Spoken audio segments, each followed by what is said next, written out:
Hello বন্ধুরা, আজকে আমাদের মুরগির বয়স হচ্ছে 39 দিন, 39 ডেজ। আর মুরগির গড় ওজন হচ্ছে আজকে 2 কিলো 220 গ্রাম। 20 গ্রামটা ছেড়েই দিলাম, 2 কিলো 200, যেটা আমাদের কোম্পানির সুপারভাইজার এসে ওজন করে গেছে। 2 কিলো 200 গড়। আজকের মুরগি রাত্রের দিকে চলে যাবে, আজকে মুরগি সব উঠে যাবে। তো দেখা যাক কীরকম কী ওজন দেয়। এটা তো আমাদের সুপারভাইজার এসে কিছু মুরগি ওজন করে গড়টা করে গেছে।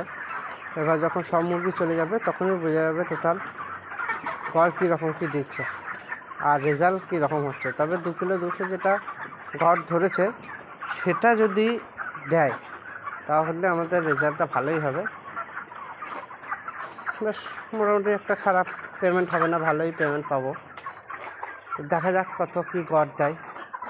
আমাদের মুরগিটা লিফটিং হয়ে যাক, চলে যাক, তারপর তোমাদেরকে আবার ভিডিওর মাধ্যমে জানাবো কত কী গড় দিয়েছে আর কীরকম কী কস্টিং হয়েছে আর কীরকম কী পেমেন্ট পেয়েছি। পরের ভিডিওতে দেখতে পাবে। ওকে, তো আজকে রাত্রের দিকে চলে যাবে মুরগিটা, তাহলেই বুঝতে পারবো কীরকম কী হচ্ছে। তোমাদের দেখে কি মনে হচ্ছে বলো? 2 কিলো 200 গড় দেবে, না তার থেকে বেশি দেবে, না তার থেকে কম দেবে? মুরগির সাইজ দেখে যদি কোনো আইডিয়া থাকে তাহলে কমেন্টে জানিও। বাই।